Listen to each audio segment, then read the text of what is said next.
तुम्हारी भक्ति अपनी जगह है, ज्ञानी का सच अपनी जगह है।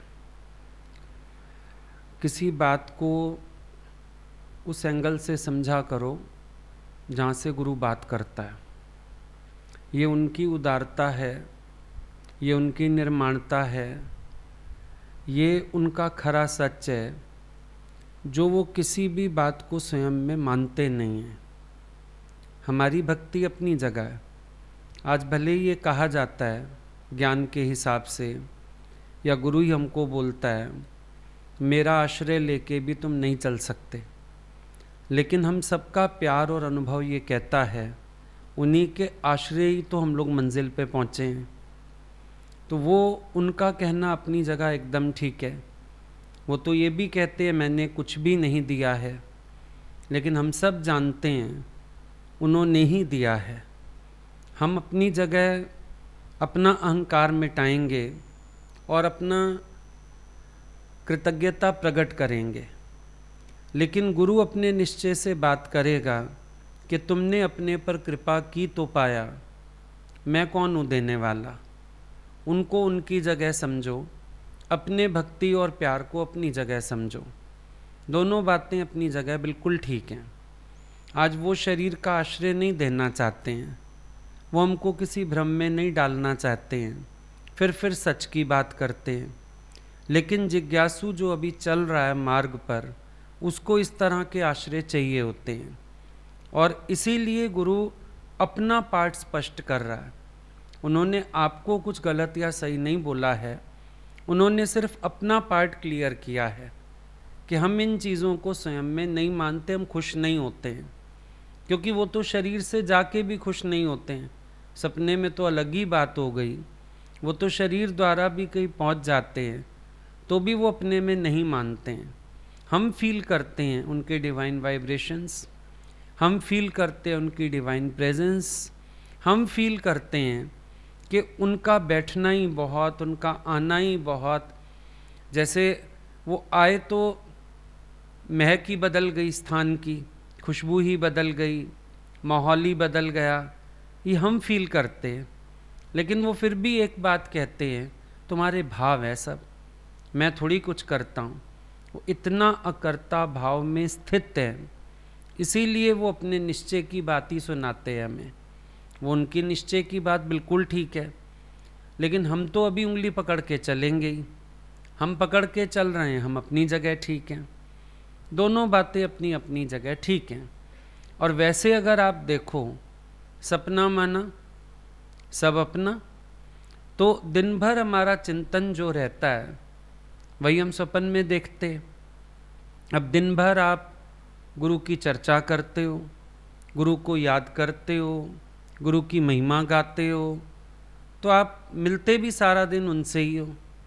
अभी तो स्वप्न की बात करते हो, जागृत में भी एहसास होने शुरू हो जाएंगे। महसूस होगा प्रभु मेरे संग सदा है नाले। हम कहीं चल रहे हैं, भगवान मेरे साथ है। क्या ये दादाजी का अनुभव नहीं था? हल्ला हल्ले साण थो, सुमा सुमे साण थो, नहीं था उनका अनुभव? उन्होंने भी अनुभव बताया। चलता हूँ तो साथ चलता है, सोता हूँ तो साथ सोता है, खाता हूँ तो साथ खा लेता है, पर मज़ेदार बात है हाथ लगाता हूँ तो है ही नहीं। ये दादाजी का भी अनुभव था। तो वो जो हम चिंतन करते हैं, जो हमारे अंदर विचार होते हैं, एक समय आता है हम वो चीज़ फील करने लगते हैं। इसी को कहते हैं गुरु को जीना, कि हम गुरु को जी रहे हैं। मना हम उनकी आँख से देखने लगते हैं, हम उनकी सोच से सोचने लगते हैं, हम उनके प्यार से प्यार करने लगते हैं। हमारे स्वभाव, हमारे विकार, हमारे विचार वो सारे एक तरफ हो जाते हैं। हम उन चीज़ों में इंडल्ज नहीं होते हैं। अब हम अपने को देखते हैं तो ऐसे लगता है जैसे मेरे ईश्वर का प्यार मुझी से बहुत दूर ले आया। अगर मुड़ के देखो, हमारा वो अस्तित्व, हमारी वो सोच, हमारे वो विकार, हम उनसे कितनी दूर निकल आए। वो सब परे रह गया। हम तो अलग ही दुनिया में भी आ गए और खुद ही अलग हो गए। जैसे जो आज डिविनिटी अपने में महसूस होती है, शायद इसकी कल्पना भी नहीं थी कभी। जो पूरा पूरा दिन आज आपका एक अच्छी सोच में, प्योरिटी में बीतता है, शायद कभी तो सपने भी पवित्र नहीं थे। जागृत तो जागृत, स्वप्न भी पवित्र नहीं थे। सपने में भी मन में मैल थी, राग था, द्वेष था, विषय वासना थी, विकार था, पता नहीं क्या क्या था अंदर में। लेकिन आज जो हम ये सब महसूस कर पा रहे हैं, ये गुरु को जीना ही तो हो गया ना। जब नए नए आते हैं तो हम सोचते हैं जैसी इनकी लाइफ है, क्या हम कभी ऐसे हो पाएंगे? जैसी इनकी सोच है, क्या कभी हमारी सोच ऐसी हो पाएगी? याद करो, नए नए आए थे, एक दिन भी लगता था इतना अच्छा निकल पाएगा। ये तो नहीं सोचा था कि लाइफ ही ऐसी ड्राफ्ट हो जाएगी। सोचा ये था क्या एक दिन भी हम ऐसा जी पाएंगे, कुछ घंटे भी हम ऐसा जी पाएंगे। लेकिन आज हम जी रहे हैं। कैसे जी रहे हैं कि राधा जो है शाम शाम जपते, राधा शाम हो गई, पूछन लगी सखियों से मेरी राधे कहाँ खो गई। तो उस चिंतन ने क्या किया? परिवर्तन पैदा किया। उस चिंतन ने क्या किया? विचार बदले। अब दुनिया वही है, घटनाएं वही हैं, सब कुछ वही है, लेकिन आज जब हम गुरु की नज़र से देखते हैं, नेगेटिविटी नहीं है।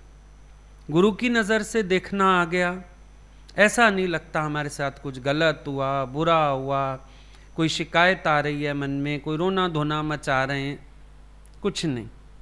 क्यों? सब कुछ वही है, दृष्टिकोण बदल गया।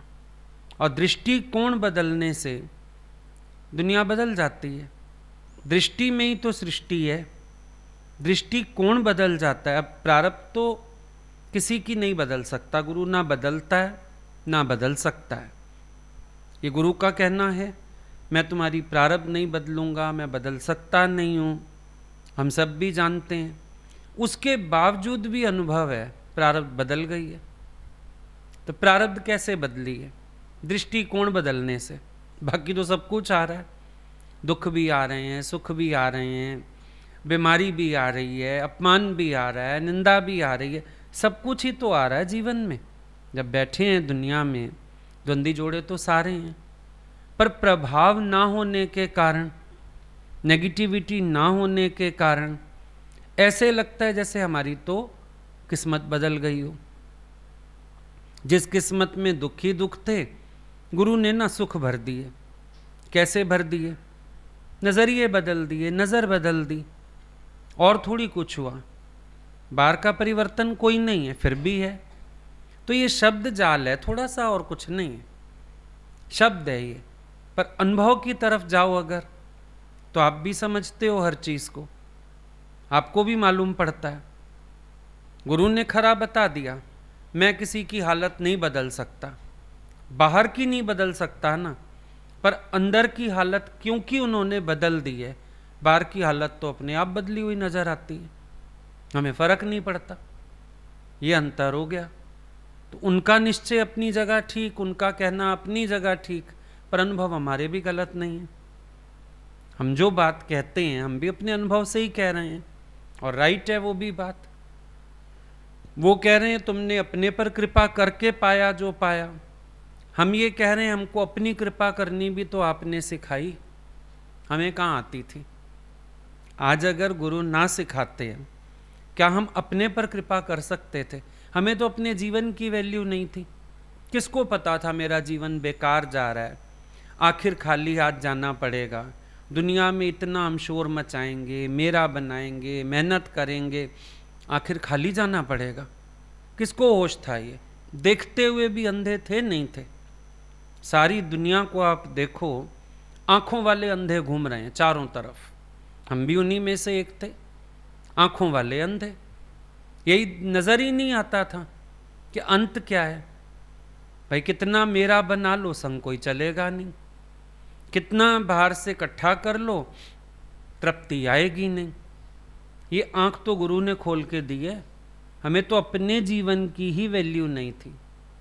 कहाँ मालूम था हमारे जीवन का उद्देश्य क्या, हम क्या करने आए, हम ये कहाँ फंस गए। बहुत सारे दुख सिर्फ हमारे अपनी सतबुद्धि, सुख बुद्धि और आसक्ति के कारण है। संसार में सतबुद्धि है, जो चीज़ जैसी देखते हो उसको वैसा ही देखना चाहते हो। थोड़ा सा परिवर्तन हो तो आश्चर्य होता है। अब आम आपने इतने इतने ही देखे हैं, अगर आपको इतना बड़ा आम दिखा दें आप हैरान होने लगोगे, आश्चर्य में आ जाओगे। कोई चीज़ छोटी देखने की आदत है, बड़ी दिखा दें तो हैरान हो जाओगे। बड़ी चीज़ देखने की आदत है, छोटी दिखा दें तो हैरान हो जाओगे। जिस चीज़ को स्थिर देखने की आदत है उसमें मूवमेंट दिखा दें तो हैरान परेशान हो जाओगे। जिस चीज़ को मूविंग देखने की आदत है उसकी स्टिलनेस नहीं बर्दाश्त होती। अब आपको पता है सोफ़ा जहाँ पड़ा है, कुर्सी जहाँ पड़ी है स्थिर, ये हिल नहीं सकती यहाँ से। अगर वो हिली तो घर में भूत है। आप कंसेप्ट है आपका, क्योंकि आप उसको मूविंग नहीं देख सकते। हो सकता है पहिए लगाए हों, बड़ी बात नहीं है, कुछ भी पॉसिबिलिटी है आजकल के ज़माने में, कोई रिमोट हो किसी के पास, कुछ हो, लेकिन सोफ़ा चलेगा आप डरोगे, पिक्चर में भी चलेगा तो भी आप डरोगे। अपने आप दरवाज़ा खुला बंद हुआ, फाइबर के दरवाजे बनते हैं, वो अपने आप खुलते बंद हो जाते हैं। इतना लाइट होता है वेट में, हल्की सी हवा से ही चलता है वो। पर आपको पता है दरवाज़ा बंद है तो बंद है, खुला है तो खुला है। बस वो पिक्चर में उन्होंने दिखाया, दरवाज़ा बंद हुआ खुला, है कोई घर में, भूतनी आ गई है इस घर में। कंसेप्ट है आपका, सतबुद्धि है ना ऐसी। अब प्राणियों को आपको चलते फिरते देखने की आदत है। अब कोई सो जाए, गहरी नींद ही सो जाए, 4 आवाज़ें मार दो ना उठे, आपका दिल धक, मर तो नहीं गया, देखो देखो देखो इसको, क्योंकि आपको उसको मूवमेंट में देखने की आदत है। डेड बॉडी से लोग इसीलिए डरते हैं, पड़ा हुआ है मुर्दा, डर जाते हैं। मुर्दे से डर लगता है, मुर्दे से क्या, जिंदों से डरो। परेशान तो ये कर सकते हैं, नुकसान तो ये पहुंचा सकते हैं, मुर्दा तो क्या करेगा, वो तो बेचारे की अपनी डेस्टिनी है, उसको आग में डाला जाएगा, उसकी डेस्टिनी है, उसके कपड़े भी उतार लोगे। वो डरे तुमसे, मुर्दे से तुम काहे डर रहे हो? क्योंकि सतबुद्धि है।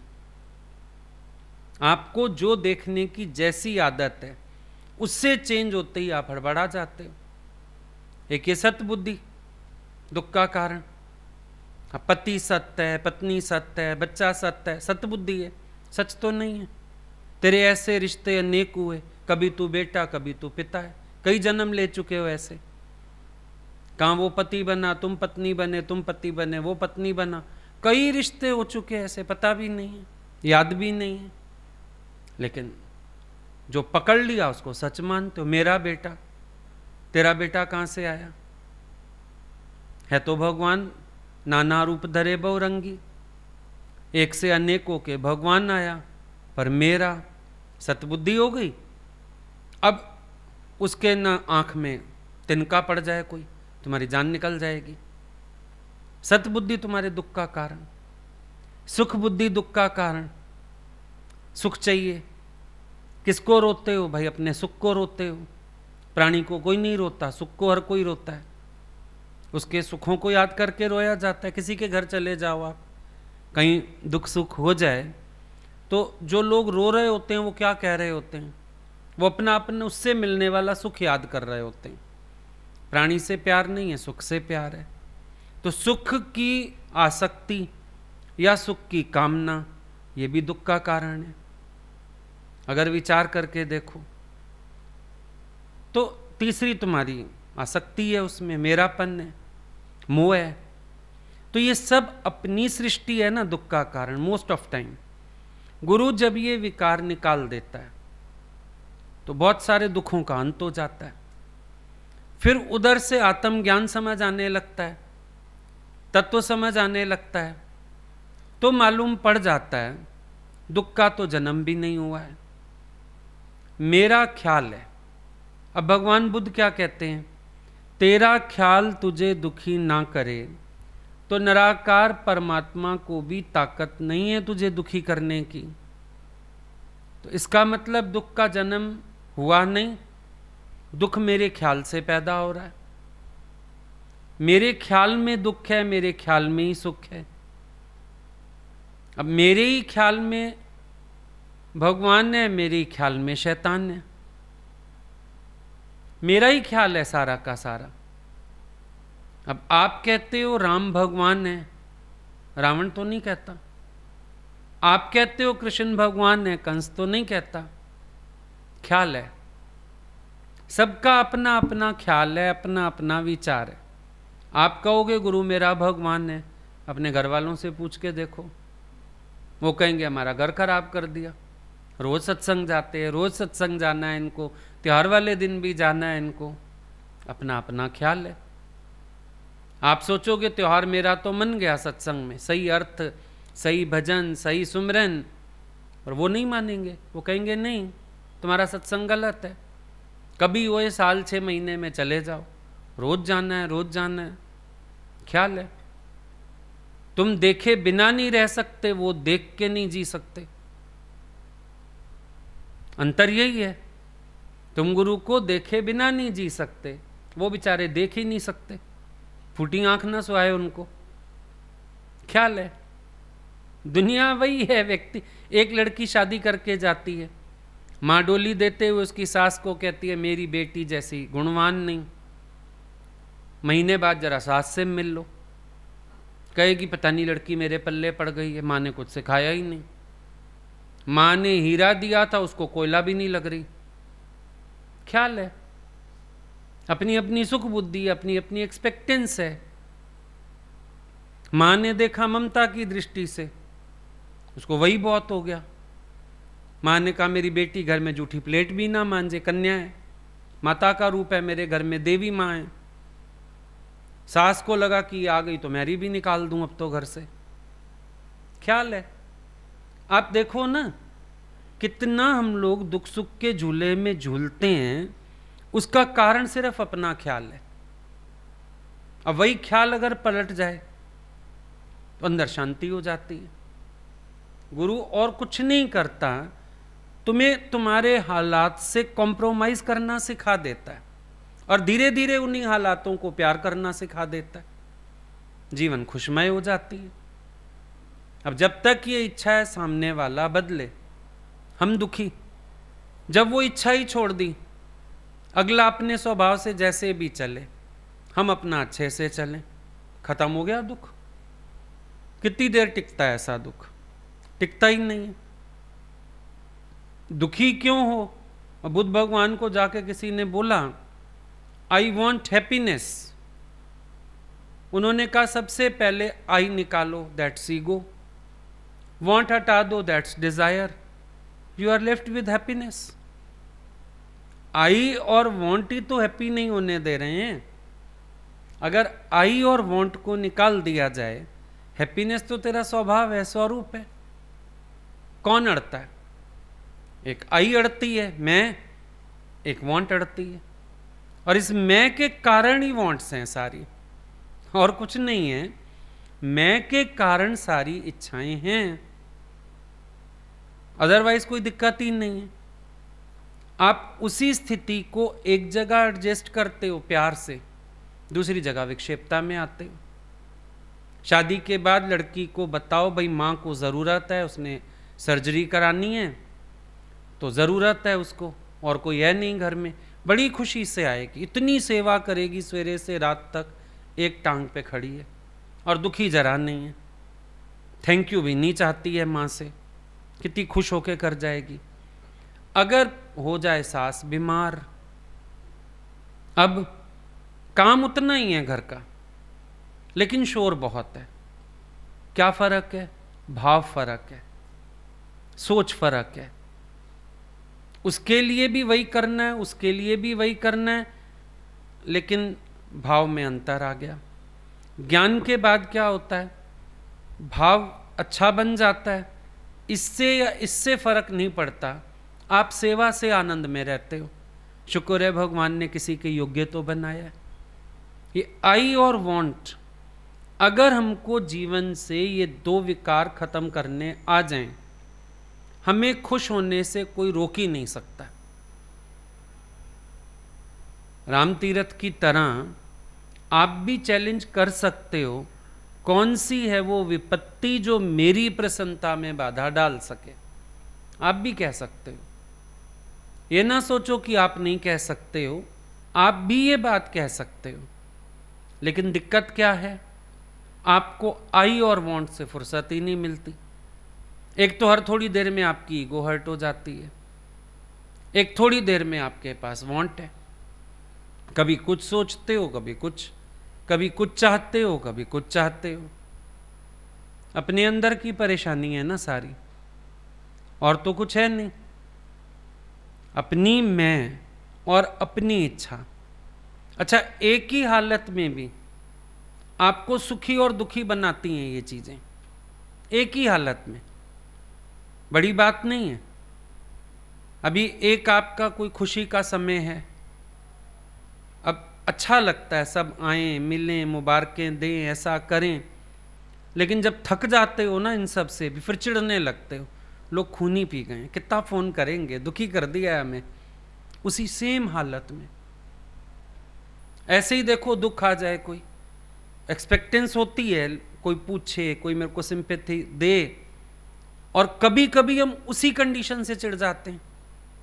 मुझे नहीं चाहिए किसी की सिंपैथी, क्यों मेरे को कोई बात कर रहा है, क्यों मेरे को कोई याद दिला रहा है। अब बाहर वालों का कोई कसूर नहीं होता, ये आई और वांट का झगड़ा चलता है अंदर। आई और वांट का झगड़ा चलता है, हस्बैंड वाइफ होते हैं। अब कभी वो उम्मीद करती है चाय बना के पिलाए, और कभी वो किचन में फैला दोगे, हट जाओ वहां से, मैं खुद बना लूंगी, आप तो हट ही जाओ। सेम कंडीशन में आप कभी खुश होते हो, अप्रिशिएट करते हो, कभी आप चिढ़ दिखाते हो। ये आपकी मनोमय सृष्टि का दोष है, बाहर दुनिया का तो कोई दोष ही नहीं है। किसी भी चीज में दोष नहीं है। सिर्फ विचार करके देखो, ये आप किस समय कौन से मूड में हो। कभी आप खुश बैठे हो तो किसी की टोक को, किसी की बात को भी पॉजिटिवली ले जाओगे, और कभी आपकी मूड अंदर से अच्छी नहीं है, किसी की अच्छी बात से भी आप ऐसा रिएक्शन दोगे, सामने वाला कहेगा मैंने कहा क्या इसको भाई। ये अपने अंदर का खेल है ना सारा का सारा, बाहर कुछ नहीं। आपके अपनी अंदर की सोच है सारी। उसी चीज को अगर आप, जैसे कहते हैं ना, हवा के रुख के साथ बहना आ जाए, अगर बात बन सकती है। अगर हमको हवा के रुख के साथ बहना आ जाए, वेल एंड गुड। नहीं आता तो हम होते हैं परेशान। जैसी कंडीशन आ जाए उसमें भलाई ढूंढ लो, उसमें अच्छाई ढूंढ लो, क्या फर्क पड़ता है। अभी भी हम लोग बात करते आ रहे थे कि कंडीशन कैसी भी आ गया, अभी लॉकडाउन ही आ गया। अच्छा, फिर हम लोगों ने ये सोच लिया भगवान ने अपना साधना का वक्त दिया, बैठो अपना आराम से लिखो पढ़ो।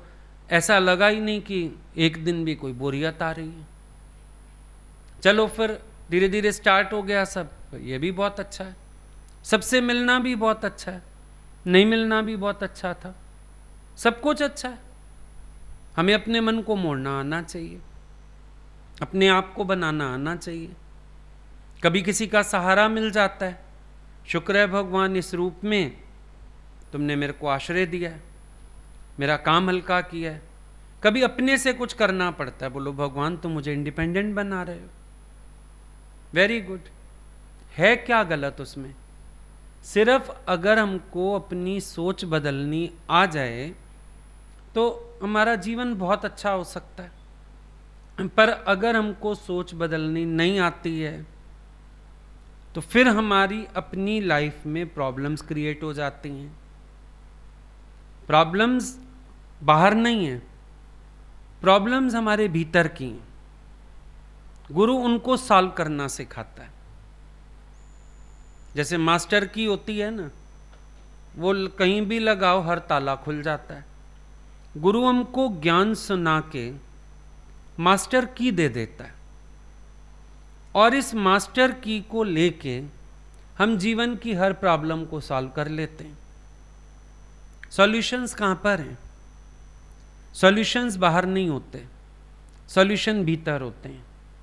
जो व्यक्ति भीतर से सॉल्यूशन करना जानता है, बाहर चीज़ों को भी वही सॉल्व कर पाएगा। लेकिन जिसका अंदर वाला उलझा हुआ है, वो बाहर कितनी चीज़ों को सॉल्व कर पाएगा? कुछ भी सॉल्व नहीं कर पाएगा। सोच है, बाहर से सॉल्यूशंस मिलेंगे, बाहर से कौन सॉल्यूशन देगा? कोई भी नहीं दे सकता। सॉल्यूशन आपके भीतर है। जैसे स्वास्थ्य आपके भीतर है, स्वास्थ्य में खलल पड़ना बीमारी है। डॉक्टर बीमारी हटाता है, स्वास्थ्य नहीं दे सकता। स्वास्थ्य तो आपके भीतर का है।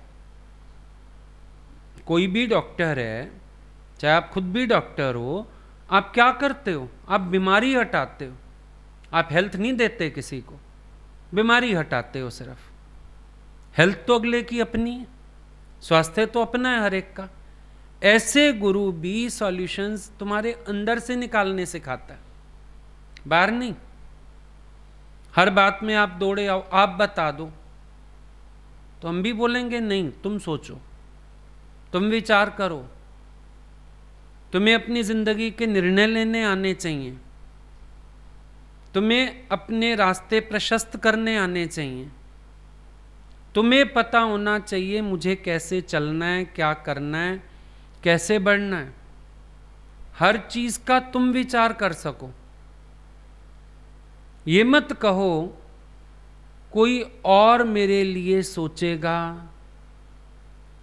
आगे चल के धोखा खाओगे। गुरु कभी नहीं देता डिसीजन। कितने लोग आते हैं, भगवान बोलते थे नहीं, एक ही बात सुनाते थे, गीता सुना दी कृष्ण ने। अर्जुन कहता है भगवान अब बताएं मैं युद्ध करूं या नहीं करूं? कृष्ण कहते हैं ये बताना मेरा पार्ट नहीं है, मैं नहीं बताऊंगा ये, अब तेरी मर्जी, मैंने बता दिया सच क्या है, अब तू देख तुझे युद्ध करना है या नहीं करना है। हमें आदत है दूसरों के कंधे पे रख के बंदूक चलाते हैं और फिर ब्लेम भी करते हैं। मान लो कोई हमें डिसीजन दे दे, उसके बाद हम नहीं कर पाए वो काम, फिर हम कहेंगे इसने कहा था, मेरे पे व्यर्थ बर्डन डाल दिया। गुरु कहता है तुम अपनी सोचो, समाधान तेरे अंदर है। अगर प्रॉब्लम अंदर से उठी है, सॉल्यूशन भी अंदर है। बाहर मत भागो। जितना बहिर्मुख बनोगे उतनी तकलीफ पाओगे। अंतर्मुखी सदा सुखी, बहिर्मुखी सदा दुखी। तो गुरु क्या करता है? अंतर्मुख करता है, एक यू टर्न दिलवाता है, बाहर से भीतर की ओर। अनुमान से अनुभव क्या है? बाहर से भीतर जाना। अनुभव तो हो सकता है, हो भी रहा है। हर पल ईश्वर घटित हो रहा है हमारे साथ, लेकिन हम उसको अनुभव नहीं कर पा रहे। बहिर्मुखता उसका कारण है। ज्यों हम बाहर से भीतर की ओर जाते हैं, सारे अनुमान अनुभव में बदलने लगते हैं अपने आप। बाहर से नहीं खोजना पड़ता, लेकिन अंदर समझ आने लगता है। तो ये जो यात्रा गुरु के साथ चलती है हमारी, इसमें सबसे बड़ा फायदा यही है कि गुरु हमें लाचार, बेबस, आधारित ऐसा नहीं बनने देता। वो हमें स्ट्रांग करता है, पॉजिटिव बनाता है और उन्नति करवाता है। आप देखो, आध्यात्म का बीज आपके भीतर है। आध्यात्म का बीज नहीं डाला जा सकता, क्योंकि परमात्मा पहले से विद्यमान है। इसलिए आध्यात्म का बीज आपके भीतर है। किसी महापुरुष से मिलने से उस बीज का अंकुरण शुरू होता है। जैसे डिब्बे में पड़ा हुआ बीज अंकुरित नहीं होगा, माली मिल जाए, वो धरती में डाले, पानी दे तो अंकुरित होगा। जीवन में सतगुरु का मिलना यही काम करता है। आध्यात्म का बीज आपके भीतर है, गुरु मिलता है, उस बीज का अंकुरण शुरू होता है और उसके बाद वो उन्नति होती चली जाती है। फिर आप आध्यात्म पद पे अनुभवी होते जाते हो। फिर आपके पास शब्द जाल नहीं है कोरा, आपके पास अनुभव है। आपके पास बातें नहीं है, कोरे दृष्टांत नहीं है, आपके पास अनुभव है। आप फील करो, ज्यों-ज्यों ज्ञानी आगे बढ़ता जाता है, उसकी वाणी में आपको दृष्टांत कम मिलेंगे, अनुभव की वाणी ज्यादा है। आधार ही नहीं चाहिए, दृष्टांत का भी आसरा नहीं चाहिए, कोरा अनुभव है। क्योंकि बीज अंकुरित इतना हो गया, अब फल फूल है ही है। अब सुना सुनाया शब्द नहीं, केवल शब्द जाल का ज्ञान नहीं, केवल बोलने के लिए ज्ञान नहीं, पर हर कदम पर अनुभव है और पता चलता है अपने को ही। अब शुरू में हम आते हैं, हम सोचते हैं हमें मिटना है, सबके आगे मिटना है, लेकिन अनुभव फिर ये होता है, जो मिट गया ना वो सब देखता है, ना वो ये देखता है इसके आगे मिटूं, इसके आगे ना मिटूं, ये मेरा फायदा तो नहीं उठाएगा। कोई बात ही नहीं बचती, कोई शर्त ही नहीं बचती। मिटा मना मिट गया, उसके बाद कोई बात शेष नहीं। और जब तक अनुभव में नहीं होता तब तक मैं ही मिट रहा हूं, सबके आगे हम ही मिट जाते हैं, कहाँ तक मिटें, कैसे मिटें, क्या करें, ये सब चलता रहता। पर मिटा नहीं इंसान तो पकड़ लेता है शब्द गुरु के। भाई सांप को बोला तुझे डसने को मना किया था, फुंफकारने को मना नहीं किया था, फिर मन ये पकड़ लेता है फुंफकारने की तो मना नहीं है। पर जो मिट गया वो फुंफकारने वाली बात भी क्यों सोचेगा। सांप सही मिटा, एक साधक उस हद तक भी मिटना नहीं जानता। आप कभी विचार करो, संत की बात तो पकड़ ली, सबको याद है संत की बात, फुफकारने की मना थोड़ी है। लेकिन सांप को देखो, आप जब उस हद तक मिटोगे तो किसी विशेष परिस्थिति में अगर आवश्यकता होगी, गुरु आज्ञा दे देगा, बेटा डस मत, लेकिन फुफकार के अपनी रक्षा तो कर। आपको किसी संत ने नहीं कहा कि आपको फुफकारने को मना नहीं किया है, कहा आपको किसी ने? आपने दृष्टांत को अपने आप लागू कर लिया, क्योंकि आपके मन से फिट बैठती है बात, आपके मन से फिट है बात, और आप सोचते हो इतना तो बोलना ही चाहिए, इतना तो कहना ही चाहिए। देखा नहीं, सांप को भी संत ने कहा कि फुंफकारने की मना नहीं है, डसने की मना है बस। अब ये क्या है? ये मन की शैतानी है, अनुभवहीनता है। अनुभवी व्यक्ति ऐसी बात नहीं करेगा, करेगा? सामने तो महापुरुषों के भी बातें आई, उन्होंने तो नहीं कहा कि डसने की मना है, फुंफकारने की नहीं, चलो हम फुंफकारते हैं, नहीं। फिर अष्टावक्र गीता में वो दृष्टांत भी तो आया कि वो पड़ा हुआ था संत और बच्चे उसकी पेट पे चीरा लगा के और चौपड़ खेल गए। उसने तो नहीं कहा मेरे को फुंफकारना है, कहा उसने, एक शब्द नहीं बोला उसने कि मुझे फुंफकारना है। तो ये देखो, आप ज्यों ज्यों अनुभव गहरा होगा, ज्ञान के भी अर्थ बदलेंगे, हर चीज का अर्थ बदलेगा। जब है ही भगवान तो डसना क्या और फुंफकारना क्या, तो बात बचती नहीं फिर तो कोई। लेकिन जब तक कोरे शब्दों का जाल है, तब तक हम अपने को भी खुश करते रहते हैं, बोलते भी रहते हैं ऐसा ज्ञान। गुरु यहीं से ऊंचा उठाना चाहता है। अगर संत मिले, आध्यात्म का अनुकरण नहीं हुआ, अगर अंकुरण नहीं हुआ, तो या तो आप सच्चे नहीं हो या संत सच्चा नहीं है। दादा बोलते थे या तो मेरी गलती बता दो, नहीं तो अपनी भूल पकड़ो। और निष्कर्ष यही है, सतगुरु तो भरपूर है, क्योंकि कईयों को भरपूर कर चुका हो। अपनी भूल पहचान, ये देखो कि तेरी गलती कहां पर है, क्यों आध्यात्म अंकुरित नहीं हो रहा। मेन तो वो देखने वाली बात है ना, बीज है, माली भी है, अंकुरित क्यों नहीं हो रहा। धरती में कहीं तो दोष है, कहीं तो कमी है, उसको ठीक करना पड़ेगा। तो जब तक अनुभव नहीं होता अंदर से, तब तक हम ज्ञान को भी ऐसे यूज करते रहते हैं, जिसमें हम कीर्ति ले लेते हैं, खुश होते हैं, मुफ्त की कीर्ति मिल रही है, लोग पूछ रहे हैं, पूज रहे हैं, वाहवाही कर रहे हैं, चलो। लेकिन अपने जीवन में आनंद जैसा कुछ नहीं मिलता। अपने जीवन में आध्यात्म की तरफ से बोरियत ही मिलती है। अपने जीवन में कोई निश्चय नहीं समझ में आता, अपने जीवन में कमजोरी अनुभव होती है।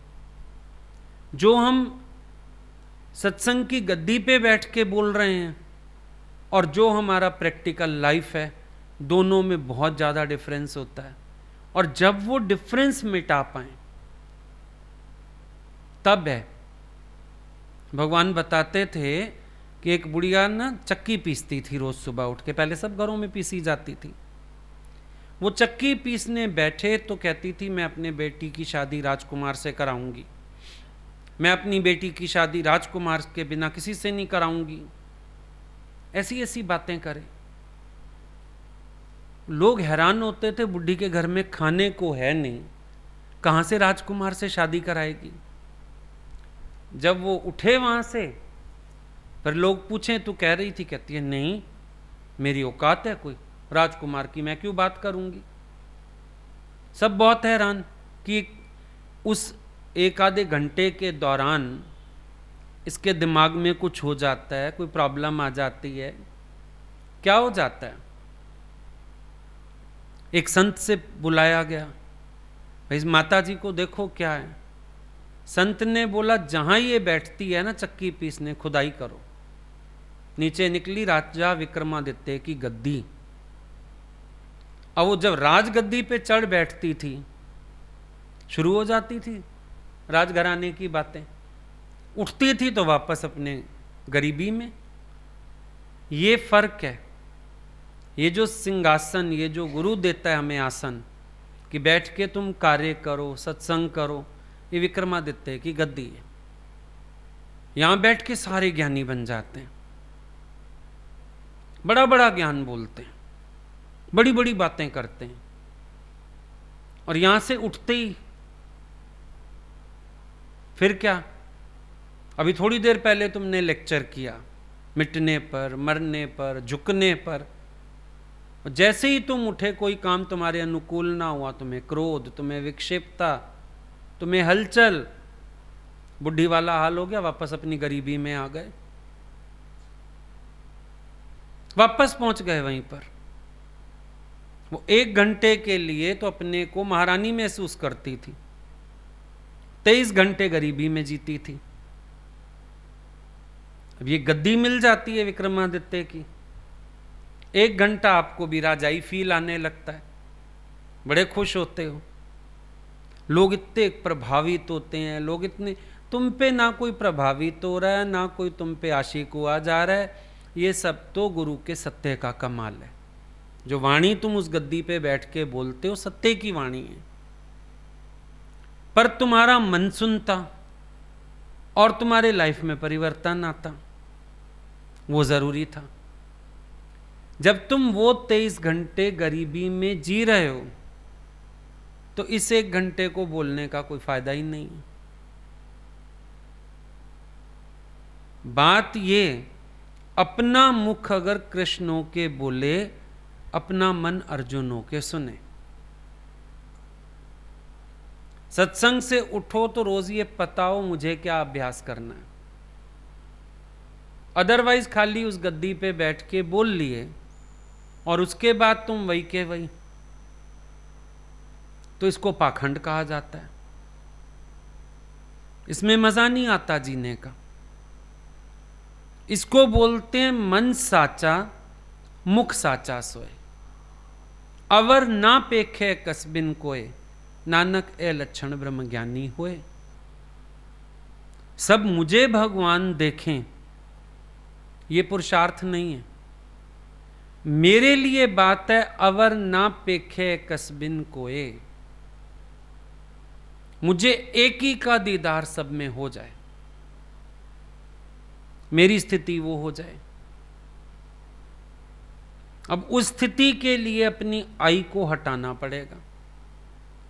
मैं बन के, अहंकार रख के, उपाधि रख के आप कभी भगवत दर्शन नहीं कर सकते। ऊपर से जो वांट आ जाती है वो और मुसीबत। सबसे चाहना, इसको ऐसे करना चाहिए, इसको ऐसे चलना चाहिए, ये ऐसे क्यों करता है, वो ऐसे क्यों करता है। इस क्यों का तो एक ही उत्तर है, तेरी परीक्षा है।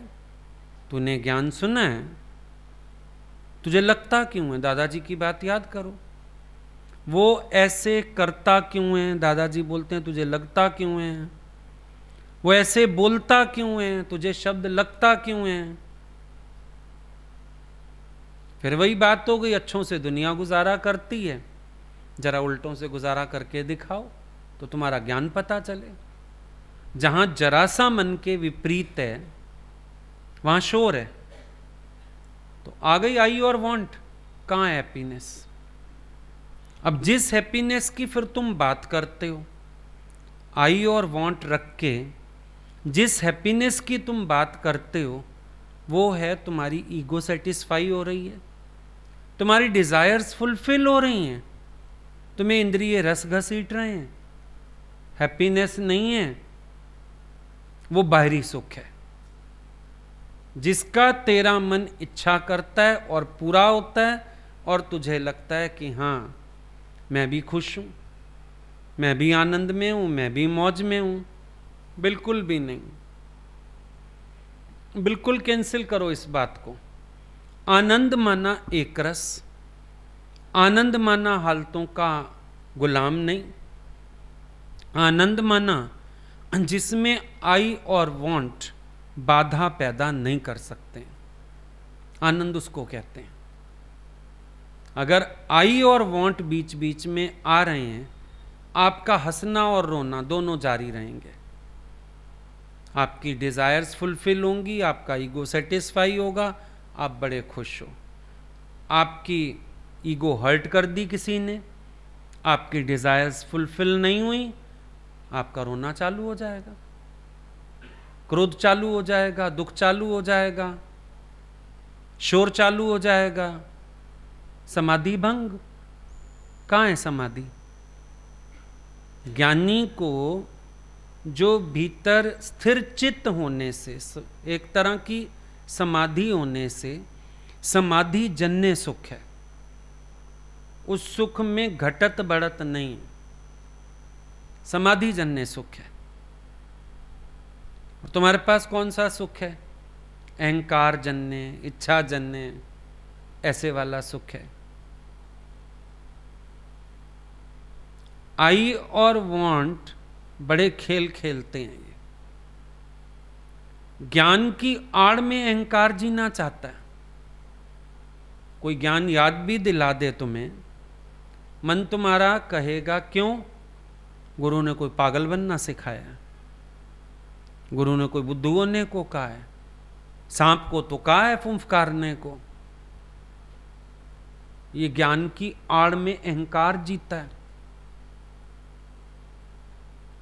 प्रारब्ध की आड़ में इच्छा जीती है, सहज की आड़ में इच्छा जीती है।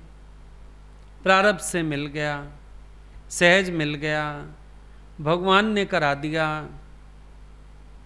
शायद इतनी सूक्ष्म नजर ही नहीं हो पाई कि हम अपने अहंकार और इच्छा को पहचान सकें, हटा सकें।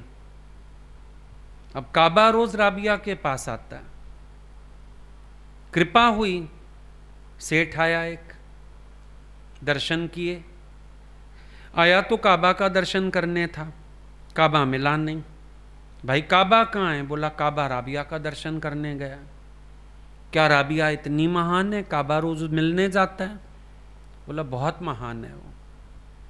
पहुंच गया, सोचा कोई बहुत बड़ा स्थान होगा, बहुत बड़ी कोई स्त्री बैठी होगी सजी धजी, गहने कपड़े सुंदर पहन के। ढूंढते ढूंढते राबिया का घर मिला, क्या? झोपड़ी, टूटी हुई झोपड़ी के अंदर क्या देखा? फटी बोरी पर एक स्त्री ऐसे पुराने से कपड़े पहन के और ईंट का तकिया लगा के सो रही है। आपका नाम राबिया है? हाँ। काबा आपसे मिलने आता है। बोला आप बुजुर्ग हो गई हूं, मैं जान नहीं सकती, वो आ जाता है, जैसे बड़ा सहज बात हो, बाल बच्चे मिलने आते हो किसी के। उसने कहा मैं यहां पर, बड़ा प्रभावित हुआ बात करके। बोला मैं पक्का घर बनवाना चाहता हूं, थोड़े सुख के साधन करना चाहता हूं, पलंग बिछवा दूं, गद्दा लगवा दूं, थोड़े कपड़े अच्छे आ जाएं। उसको कहती है जो तुझे दे सकता है मुझे भी दे सकता है। रोज मेरे से मिलने आता है और मेरी स्थिति भी देख रहा है। इसका मतलब साफ है, वो मुझे इसी हाल में रखना चाहता है। अब आप कनेक्शन देखो, आपका मन कैसे बिठाता है। अगर अंदर इच्छा हो तो आपका मन कनेक्शन बिठाएगा, इस रूप में भी तो भगवान आया। मन ऐसा कनेक्शन बिठाता है। लेकिन जो अचाहा है वो डिस्कनेक्ट है। उसको ये कनेक्शन क्यों मिलाने हैं? वो शांत बैठा है, बोले जरूरत ही नहीं। यहां पर बोला दादा भगवान ने, he is a brave man who can say no. ये नो करना है और नो तो रह जाता है पीछे, मन रोज एक नई इच्छा कर लेता है। इंतजार होती है इतनी क्या? समझो आपके पास एक गद्दा चादर हो, आप तो पहले ही शोर मचा दोगे, पुराना हो गया, दब गया, घिस गया, फट गया, फेड हो गया, फलान हो गया, अब चाहिए। आप तो इच्छा का बीज डाल दोगे और सबको कहोगे। उसको मिल रहा है, वो कहती है नहीं, जब वो देख रहा है, रोज देख जाता है मुझे, और शायद इसी फकीरी में वो मिलने आता है।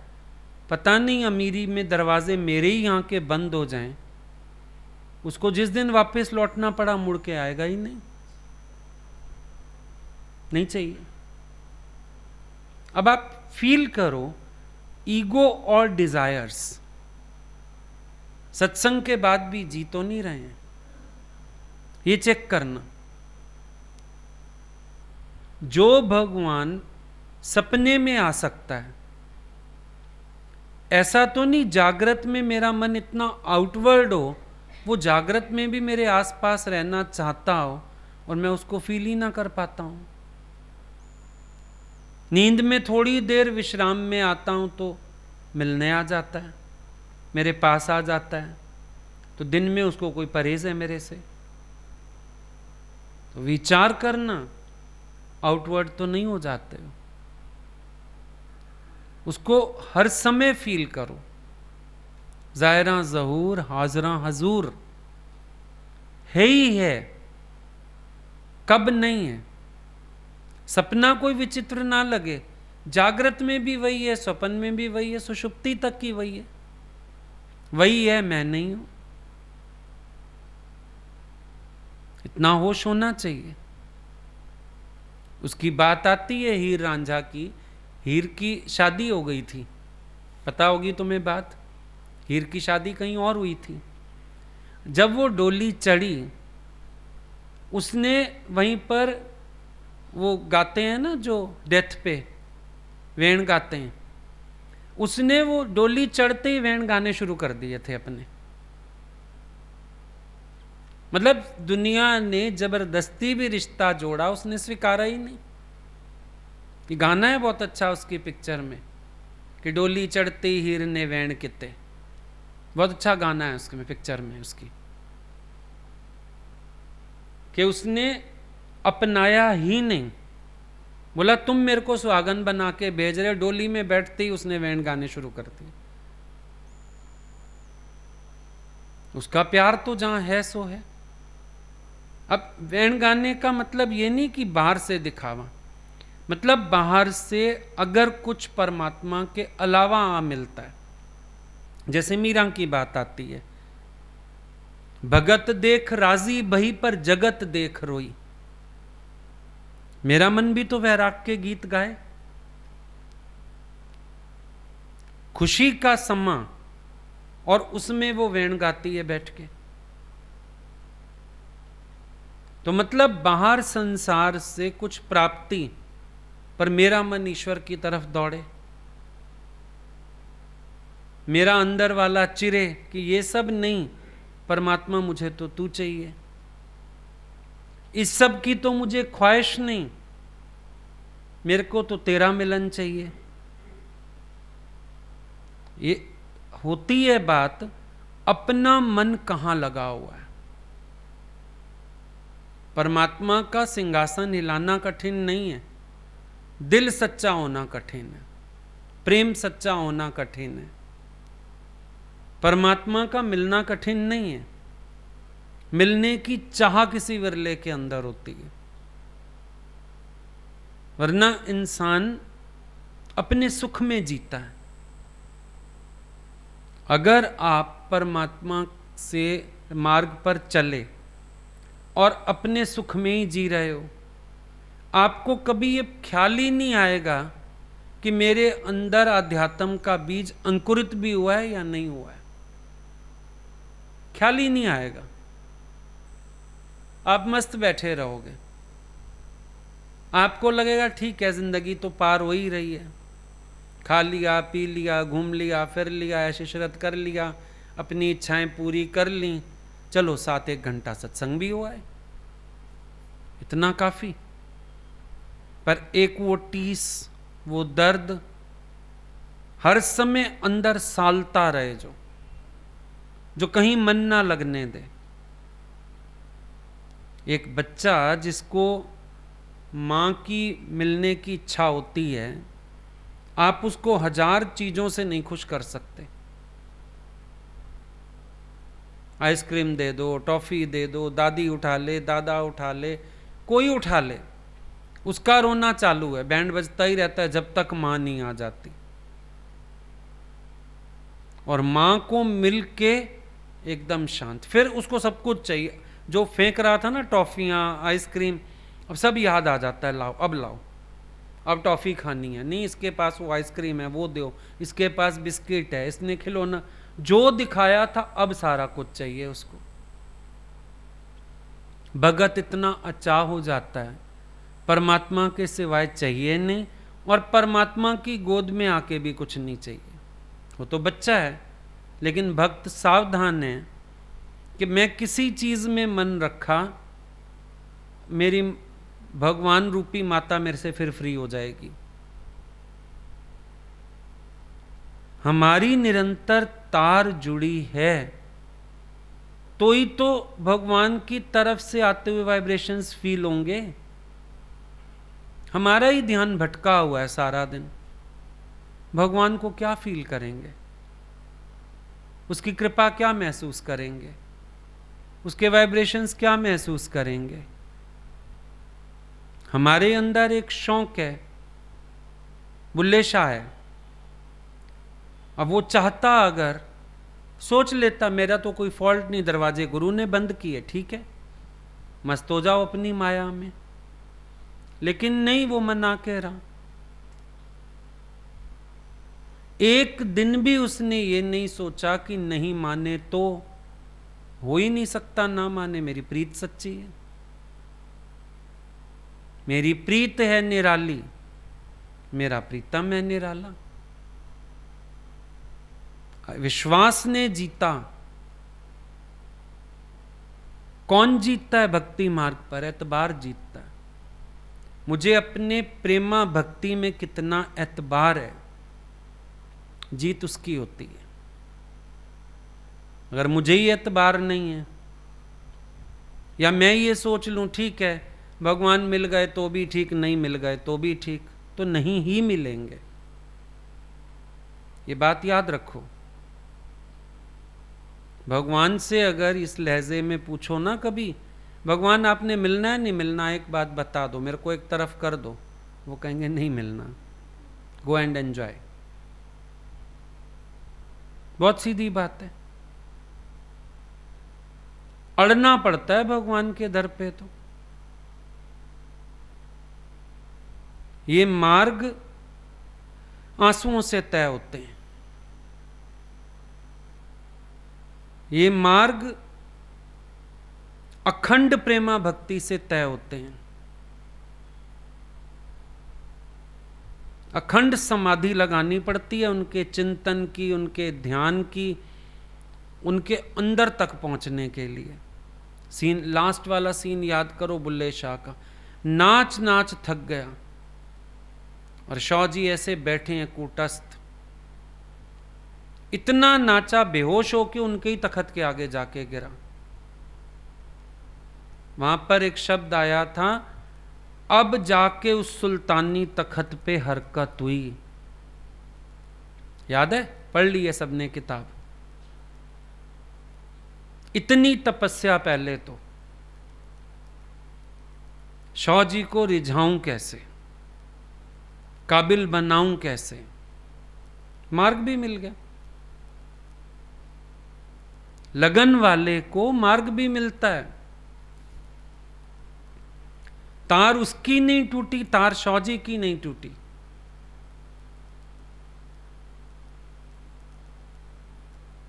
वो खिड़की में खड़ा रहता है, चिट्ठियां भेजता रहता है मन ही मन में। वो खिड़की में खड़े रहते हैं, प्रेम पतियां पढ़ते रहते हैं, जवाब देते रहते हैं। बड़े भीतर के संबंध हैं ये, बाहर की चीजें थोड़ी हैं। सांसारिक प्यार थोड़ी है, सांसारिक इश्क थोड़ी है। ठोठ लगी सैड़ी बग्गी, एड़ी चोटी के जोर लगाने पड़ते हैं। तो भी प्रीतम राजी हो आए, एक जीवन में बड़ी बात हो जाती है। बाहर से वो राजी हैं, वो बड़ी चीज नहीं है। अंदर से वो राजी हैं, वो बड़ी चीज है।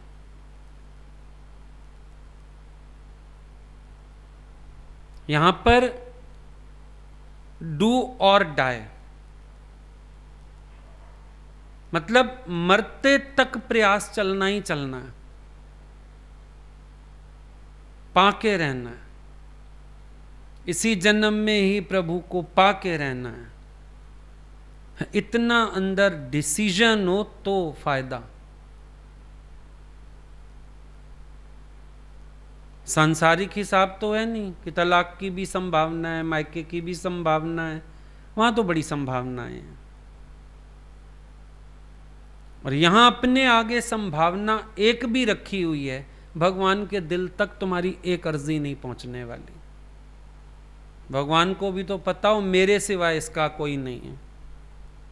भगवान को भी तो पता हो मेरे सिवाय ये जी नहीं सकता है। भगवान को भी तो पता हो कि मेरे बिना इसकी हालत ऐसी हो जाएगी जैसे बच्चा भी लगता है। भगवान को भी तो मालूम हो। ये उस प्रेमा भक्ति के बल पे हम कह सकते हैं, साकार भी वही, निराकार भी वही, जागृत में भी वही, स्वप्न में भी वही, सुषुप्ति में भी वही। मेरी दुनिया उसी से शुरू, मेरी दुनिया उसी पे खत्म। तब गाओ मेरे दिल दा तुम्बा वजदा, तू ही करदा, तू ही तू ही तू ही तू, बस तू ही तू। फिर गाओ इसको। ऐसे तू ही तू गाने का क्या फायदा जब तुम्हारे जीवन में है ही नहीं तू ही तू, क्यों गा रहे हो? पूरी लगन चाहिए यहां। अधूरी लगन वाले का कोई काम ही नहीं है। जो आई और वांट से अपने को छुड़ा ना पाए उसका यहां काम ही नहीं है। पुरुषार्थ नहीं कर सकता अपनी आई और वांट छोड़ने का, यहां उसका कोई काम ही नहीं है। ये तो घर है प्रेम का, खाला का घर, नहीं तेरी मौसी चाची का घर थोड़ी है कि तुम आके बैठ जाओ यहां। ये तो घर है प्रेम का, और प्रेम सिर दिए बिना कभी परवान चढ़ा नहीं। लिख लो, सिर देने के सिवाय ये प्रेम कभी परवान नहीं चढ़ता। और सिर देने का अर्थ इतना ही है, अपनी आई और वांट से अपने को छुड़ाना होता है। गुरु तुम्हें तुम्हारे स्वरूप की हैप्पीनेस में ले आता है, पर आई छिपा के रखो, वांट्स छिपा के रखो, तो फिर तुम्हारे लिए यहां के दरवाजे बंद हैं। बड़ी सीधी बात है।